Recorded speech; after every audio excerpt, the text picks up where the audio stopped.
أعوذ بالله من الشيطان الرجيم بسم الله الرحمن الرحيم إن الحمد لله نحمده ونستعينه ونستغفره ونعوذ بالله من شرور أنفسنا ومن سيئات أعمالنا من يهده الله فلا مضل له ومن يضلل فلا هادي له وأشهد أن لا إله إلا الله وحده لا شريك له وأشهد أن محمدا عبده ورسوله قال الله تعالى في الكتاب الكريم يا أيها الذين آمنوا اتقوا الله حق تقاته ولا تموتن إلا وأنتم مسلمون يا أيها الناس اعبدوا ربكم الذي خلقكم من نفس واحدة وخلق منها زوجها وبث منهما رجالا كثيرا ونساء واتقوا الله الذي تساءلون به والأرحام إن الله كان عليكم رقيبا يا أيها الذين آمنوا اتقوا الله وقولوا قولا سديدا يصلح لكم أعمالكم ويغفر لكم ذنوبكم ومن يطع الله ورسوله فقد فاز فوزا عظيما إن خير الحديث كتاب الله وخير الحدي حدي محمد صلى الله عليه وسلم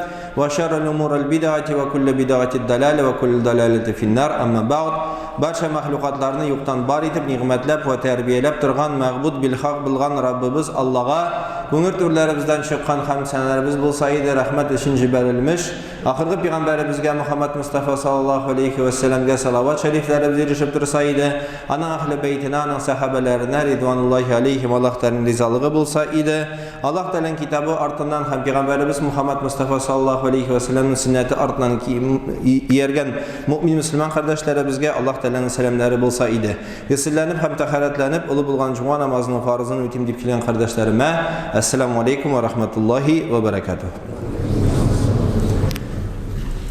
Juma kunlarini uyangash bizga eng birinchi xabar kela, juma kuni muborak bo'lsin deb bir tug'an apadan yoki biror tug'an abidan yoki do'stlarimizdan bir-birimizni juma kunlari bilan qutlaymiz, bir-birimizga esga tushiramiz. Bugun juma kuni deb bütün turli sotsial shetlarlarda bizga juma qutlovlari, juma tabriklov so'zlari kela. Lekin unutmasqa kerak, juma ul Alloh taolo tarafidan bergan bilgan amr ham ul ibodat. Ham Alloh subhanahu va taolo juma surasida 9-oyatida bunday deb aytadi: "Auzu billahi minashaytonirrojim. Ya ayyuhallazina amanu idza nudiya lis-salati min yawmil jum'ati fas'au ila zikrillah wa zarul bay'. Zalika khayrun lakum in kuntum ta'malun." Ey mu'minlar, agar juma namozini azon aytilsa, ishlaringizni va savdolaringizni qo'yib, qoldirib namozga oshig'iz, borig'iz. Bu ish sizning uchun xayrliroq bilgan bo'lsagizda. Bu oyat bizning uchun, musulmonlar uchun juma'ning ahamiyatligini anglata. Hamda shulay bir ko'p o'rinlarda Allah subhanahu wa ta'alaning ilshisi payg'ambarimiz Muhammad Mustafa sallallohu alayhi va sallamga juma'ning kerakligi ham ahamiyati turida shulay anlatgan. Masalan, bir hadisda payg'ambarimiz aytadi: "Man tarakal jum'ati salasa marratin tubi'a ala qalbihi." Kimga kim 3 tapqir juma namozini qoldirsa, Alloh uning yuragine mehr qo'yacak, mehr suva. Şulay endi biz bilamiz, juma'ning fazilatlarining arasından juma kuni iki g'ayitlardan da zo'rroq bayram, buyukroq bo'lgan kun.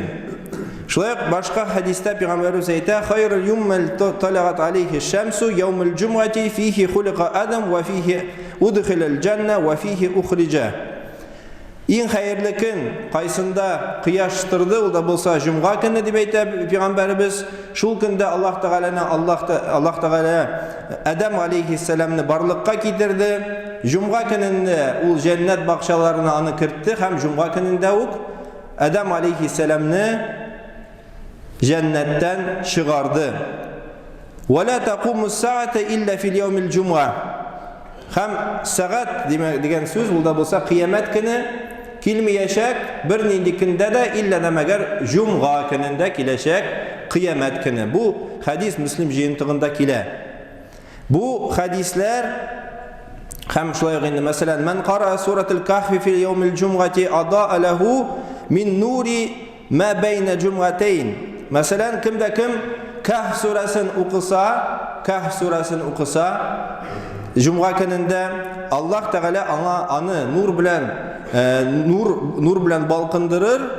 İki juma arasında bulsa da deb aytgan. İki juma arasında Alloh taolo аңа үзенең нурын иңдерер дип әйтелгән.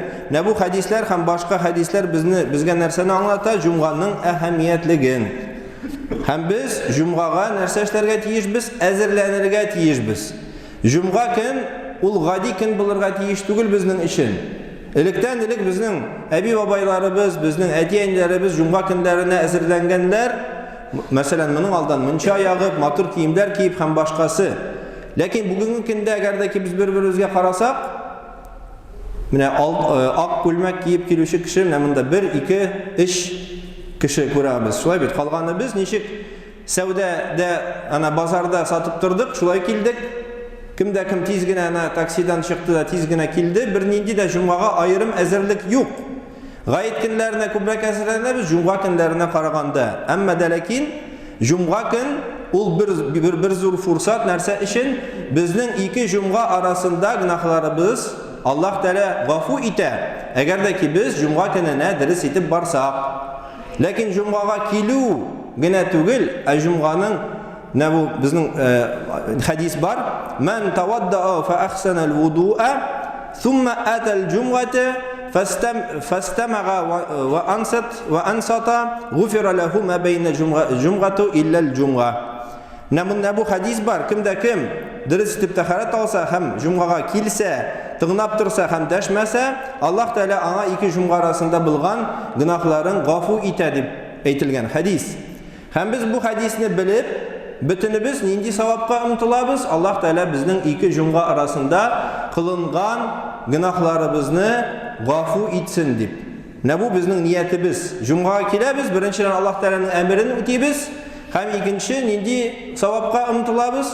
Ул да булса, Аллаһ Тәала безнең ике җумга арасында кылган гынахларыбызны гафу итсен дип. Ләкин монда 3 шарт бар. Бу менә хадис дөрес булыр өчен һәм безнең савап язылышын өчен һәм инде шулай ук безнең гынахларыбыз гафу итилсен өчен 3 шарт бар. Беренче, ул да булса ман тавадда фа ахсана ал-вуду'a. Кемдә кем тәһарәт алса һәм ул ахсана ал-вуду, иң яхшы, иң гүзәл, иң күркәм тәһарәт. Тәһарәт беләбез ул нәрсә?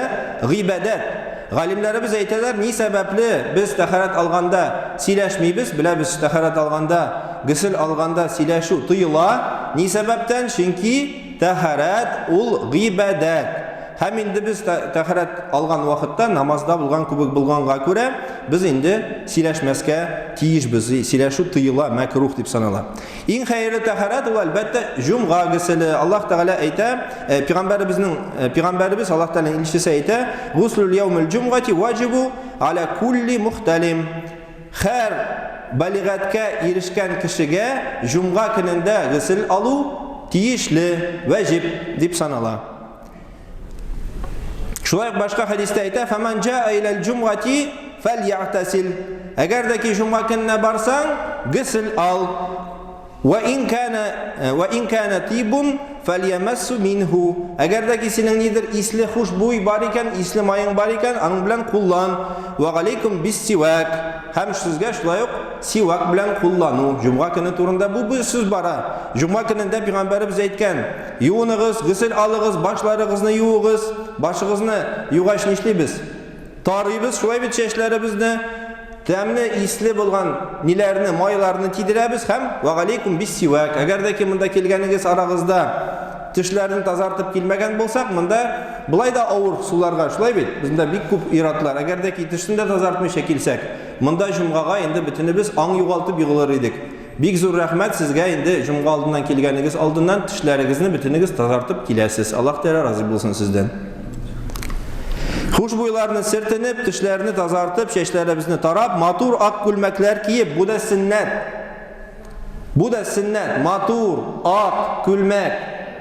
Айрым җумга көне өчен, әгәр дә ки син үзеңнең 10 миллионлык машинаңа элеп куйсаң бер ак күлмәк, һәм шул чехолдан аны чыгарып җумга көненә кирип кийсәң, бу бәйрәм була. Һәм һәрберебезне бу сөннәткә әгәр дә ки без иярсәк, безнең җумгага килгән кешеләр аерылып торыр башка гади халыктан. Һәм бу килгән кешеләр генә түгел, бу көн аерылып торыр иде башка көннәрдән. Әмма дә ләкин әйтүем буенча, монда Аккүлмәктән килгән кешеләр ишәү генә, аларда яңгылыш кына килгәннәр бүген җомга турында онытып. Бу хадисләр әлбәттә безнең бар, ләкин безнең җәмәгать, безнең инде мәчеткә йөрүче кардәшләребез бу хадисләрне белми кебек. Тир исле, пычрак эш киемендә куртканы салмыйча, акырып-бакырып, бәхәсләшеп, таркаланып, монда мәчеткә киләләр. Шулай бит, безнең монда бар мәчеткә килүегез белән кешеләр, алар хезмәт итәләр, Аллаһ Тәгаләнең юлында тырышлык күрсәтәләр, алар бу мәчеттә эшләүчеләр. Сез җомга намазына киләсез нинди ният белән? Изгелек эшләрмен, изге гамәлләр кылырмын, һәм инде савап алырмын дип киләсез. Һәм сезгә мәчеткә килгәч, нәрсә дип әйтәләр? Ассаламу алейкум, брат, пожалуйста, сними куртку. Гади сорау, шулай бит, сезнең белән беркем дә әйтми, син нишләп монда килдең? Син ямсыз кыяфәтең дип беркем дә сезнең белән акырышмый, бакырышмый. Әмма дә ләкин күбесегез, бөтенегез дип әйтә алмыйм, күбесегез тарткалана башлыйсыз, бәхәсләшә башлыйсыз. А что мне так удобно? Мне в зале холодно будет, я болею, куртку я свою снимать не обязан, где это написано, что это за законы и так и далее. Әгәр дә сезгә имамның сүзе җитмәй икән, ул вакытта сез нишләп мәчетләргә җирисез? Безнең бит имамлар, ул җавап бирә торган кешеләр, шулай бит бөтен өммәт өчен һәм инде җәмәгать өчен. Әгәр дә ки хадис, әгәр дә ки сезгә имам тарафыннан кеше куелган, билгеләнгән һәм сезгә ул әйтә, курткаларыгызны салыгыз, димәк курткаларыгызны салу тиешле. Нигә без аларны салдырабыз? Чөнки ират кешеләрнең тир исе ул шундый махсус. Әйме, аларның кыен ис, шулай бит. Монда сез җомгадан соң чыгып китәсез, аннан бөтен ишекләрен, тәрәзәләрен ачып, без яңадан җилләтәбез монда. Шапкалар киеп утырабыз, шулай бит, курткалар киеп утырабыз, тирләп утырабыз, һәм монда исе бик күркәм искә әйләнми. Урысча әйткәндә, очень воняет здесь после вас, ребята. Поэтому мы просим вас снимать куртки. Это же просто. Просят снимать, вы с ними начинаете припираться. Нет, не буду снимать, у меня там ценные вещи в машине оставь, на работе оставь, зачем их с собой носишь? Курточку сними, футболки, в рубашке, здесь абсолютно комфортно, никакого холода нет. И самое основное, что мы говорим про ахсаналь вуду, хорошее вуду. Если бы какой-нибудь неверующий человек, да, какой-нибудь профессор, кандидат наук, просто какая-нибудь умная женщина, например, пришла бы в мечеть, и если бы о мусульманской культуре, о мусульманах судили бы не по красивым мечетям, не по высоким минаретам, например, не по Корану, например, а судили бы по комнате омовения, по Тахарат-хане в пятничный день, то я думаю, каким бы красноречивым не был бы проповедник, какие бы доводы он не приводил, то наши дела и запах, сырость комнаты омовения Тахарат-ханы была бы красноречивее, чем наши вагазы. И никакой бы человек ислам не принял бы, если бы мы начали принимать ислам с этим человеком, с Тахарат-ханой. Приходят сюда в Тахарат-хану как будто бы в общественный туалет. Не делают свои дела, условно говоря, дома или на работе, а приходят сюда, с комфортом это делают, после чего остается и запах, и сырость. И вот сейчас идите, посмотрите, кто вообще, как там вообще, что за там обстановка такая.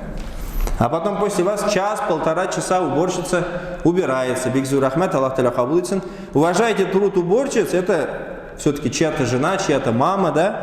И когда ты приходишь в какое-то место, то после тебя должно остаться чище, чем было. Помоги, наоборот, уберись. И тогда будет вам фаахсаналь вуду. В продолжении хадиса говорится «Сумма аталь джумата». И потом, говорит, вы придете на джума, то есть вы явитесь на джума. Ата – это значит путь, который вы последуете от вашего дома или работы, от рынка до джума. Джума намазына килу ул шулай гибадат. Машинада біз киләбез, жияулима киләбез. Біз инде Аллах Та'аланы зикр итәргә тиешбез, уй фикер йөртергә тиешбез, хаталарыбызны танырга, тәүбә кылырга, сүгенмәскә, машиналарыбызны туры тиз итеп кенә тизеп матур итеп куерга. Һәм инде җумга намазларына без инде нәрсә әзерләнеп килергә тиешбез. Ләкин кызганычка шулай бу хадисне дә, бу хадиснең өлешендә безнең җумгага килүчеләр яки белмиләр, яки оныталар. Чөнки мәчетебездән чыккач, машиналарны тегеләй булай ташлагансыз, куйгансыз, бер-берегезгә чыгарга, юлга китергә, таралырга, җумга намазыннан соң таралыгыз дип әйтә Аллаһ Тәгалә, кәсеп итегез, Аллаһ Тәгаләнең рәхмәтен эзләгез җир буенча. Менә бу әмерне үтәр өчен безгә заг итеп 10-20 минут көтеп торырга туры килә. Машиналарыбызны куябыз, дөрес түгел, һәм инде ул үзе әле җумгадан чыкмый. То есть наши братья-прихожане побросали машины там, и вместо того, чтобы осознать, что ты перекрыл целый поток, 10 автомобилей за тебя выехать не могут, вместо того, чтобы быстро после фарда, после саляма в одну сторону выбежать к своей машине, открыть ее, завести, перепарковать или уехать по своим делам, человек долго может читать сунну, может читать зикр, потом выйти купить в шаурмичной шаурму, сидеть ее кушать там и не думать о том, что его машина ему мешает. А люди, которые после джумга выходят, они что, думаете, с терпением относятся к этой брошенной машине? Они его проклинают, говорят: да будь ты проклят, тот человек, который пришел и перекрыл нам дорогу, и не даешь нам выехать по своим собственным делам. Таким образом, человек, придя на джумгу, вместо того, чтобы заработать саваб и уйти с наградой от Всевышнего Аллаха, может заработать себе грех и уйти вместе с грехами тех людей, которым он перекрыл дорогу. То же самое происходит и на парковках, когда наши парковщики, не всегда мусульмане, говорят, делают замечания, говорят: поставьте машину правильно, не ставьте сюда машину, места закончились. С ними мусульмане, которые приходят на джумга, ругаются. Охранники не всегда у нас мусульмане, не всегда на пятикратном намазе. Приходит ко мне русский мужик, который говорит: я работал везде, но такого хамства я вообще нигде не встречал. Они у вас точно верующие, которые приходят и со мной в голос ругаются в свой священный пятничный день. Я не буду ставить машину так, какое вы имеете право ограничить мое движение и все остальное. Вот это вот, оно соответствует вообще образу мусульманина, который стремится к довольству Всевышнего Аллаха и пришел на пятничный намаз. И в продолжении «Фастамиру ва ансату» анситу. Тыңлагыз, ихтибар белән һәм дәшмәгез. Аллаһ ике җумга арасында кылган гынахларны гафу итер, әгәр дә кемнә бу эш әйбер булса. Яхшы гына тәһарәтләнсәң, килгән вакытта матур итеп килсәң, бер кем белән дә спорлашмасаң, бәхәсләшмәсәң, һәм икенчесе ул да булса фастамиру ва анситу. Әгәр дә тыңлап торсаң имамны ихтибар белән, йокламыйча, телефонда уйнамыйча, һәм бер-берегез белән сөйләшмичә. Күп очрарга туры килә. Залда әле матур гына кешеләр утыралар, менә коридорга чыксагыз, хәзер коридорда кешеләр сөйләшеп утыралар бер-берсе белән. Монда күргән, залда кергән кешеләр сөйләшмиләр, коридорда сөйләшәләр. Һәм инде хәтта әгәр дә ки тиктор, тихо дип әйтсәң дә, җумгадан бармаска мөмкин, чөнки бу шарт үтәлми. Фастамиру ва анситу. Тыңлагыз һәм дәшмәгез. Әгәр дә ки безгә кешеләр мөрәҗәгать итәләр икән, без дәшмичә торырга тиешбез. Максимум, что мы можем сделать, когда идет пятничная проповедь, если рядом с нами шумят, мы даже не можем сказать тихо, послушай, не можем сказать. Максимум, что мы сделаем, можем сделать знак, ишарат итергә, да, какой-то знак. Бер-беребезгә җумга мөбарәк булсын дип әйтәбез, әмма дә ләкин җумга иң әһәмиятле нәрсә кабул булырга тиеш. Кабул булса, иншалла, мөбарәк булыр. Шуңа күрә һәрберебезгә Аллаһ Тәгаләнең бу кушкан гамәлләрен үтәп, дигән гамәлләреннән тыелып яшәргә насыйп итсен, һәм инде ике җумга арасында кылынган гынахларыбызны Аллаһ Тәгалә гафу итсен.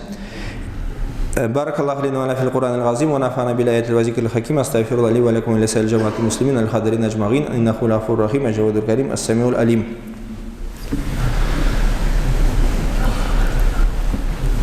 Alhamdulillahi Rabbil Alamin, wassalatu wassalamu ala rasulina Muhammad wa ala alihi wa sahbihi ajma'in, amma ba'd. Ассаламу алейкум ва рахматуллахи ва баракатух. Дорогие братья, уважаемые братья, у нас много аятов священного Корана, а также хадисов пророка указывают на необходимость посещения джумги. И есть очень хороший хадис, который мы все знаем, что если человек сделает хорошим образом вуду, достойным образом вуду, омовение, потом придет, явится на пятничный намаз, будет слушать и молчать, то ему будут прощены его грехи, совершенные между двумя пятничными проповедями. Мы все этот хадис прекрасно знаем и стремимся получить этот саваб, эту награду от Всевышнего Аллаха, чтобы Аллах Субханаху ва Тааля простил наши грехи. Но там есть 3 условия. Первое – это сделать тахарат наилучшим образом. Наилучший тахарат – это гусль, сделанный дома, не в нашей тахаратной, не в тахаратной любой другой мечети. Не оставив после себя лужи воды, всякие плевки, слепки там и так и далее. Вот что из нас всякое, да, вот это вот выходит. Когда мы приходим в тахарат-хану и выходим из нее, после каждого мусульманина должен оставаться приятный запах и чистота. Только тогда это будет ахсан аль-вуду, хороший вуду. Не когда ты берешь по 3 раза и вокруг тебя летят брызги вот этой вот воды, на пол льется вода и так и далее. Исраф вы делаете, кумганы переворачиваете, даже за собой не прибираете и так и далее. А когда вы делаете так, что от ваших рук и вашего языка не страдают другие верующие. Уборщица у нас тоже верующая, ее не надо тоже в пятничный день обижать. После джумга она выходит и говорит, здесь как будто там Мамай прошел, да, целая толпа тут людей и так и далее. Грязь остается после нас, к сожалению. Второе, сумма аталь джумгата. Если вы пойдете на джумга, явитесь на джумга, сам путь до джумга тоже является поклонением.